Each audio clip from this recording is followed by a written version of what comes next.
entre la 306 S16 et la Seat Leon VT4, vous aurez le choix entre deux familiales sportives. La Peugeot développe 167 chevaux, la Leon 180. L'une est une traction avant, c'est la 306, l'autre est une traction intégrale, c'est la Leon. Elles coûtent toutes les deux 150 000 francs.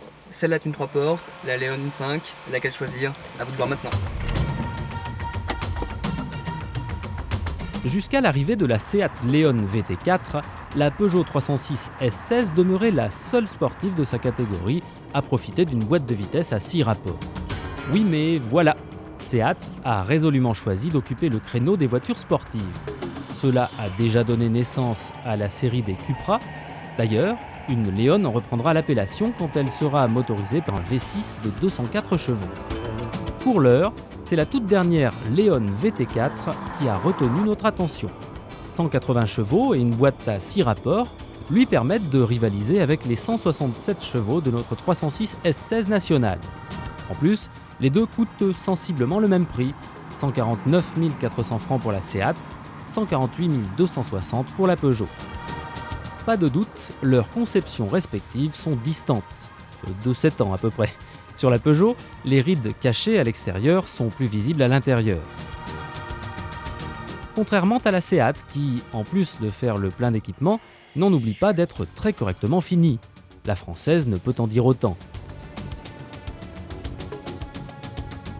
Sièges baquets électriques, climatisation automatique avec affichage électronique ou dispositif embarqué de contrôle de conduite sont en série sur la Leon. La 306 ne possède ni anti-patinage, ni autre correcteur de stabilité. Comme pour mieux s'excuser, la S16 se comporte à merveille. Elle tient la route comme un kart et son moteur, rageur et nerveux à souhait, lui garantit des performances assez canon. 220 km/h en vitesse de pointe et le 0 à 100 km/h parcouru en 8 secondes 8. La Seat, elle aussi, a quelque chose à se faire pardonner. C'est son comportement routier, certes très efficace, mais sûrement pas aussi joueur et incisif que celui de la Peugeot.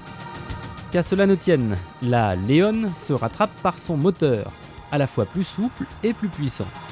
Résultat, elle accélère plus fort que la 306 S16, plus d'une seconde de moins lui sera nécessaire pour atteindre les 100 km/h. Seat 7 secondes 7, Peugeot 8,8. Jeu, 7 et match. D'autant que la Leon peut compter sur sa transmission intégrale. Bref, vous l'aurez compris, entre les performances très exclusives de la 306 S16 et le confort et la très grande polyvalence de la Seat Leon, c'est une question de priorité. À vous de voir.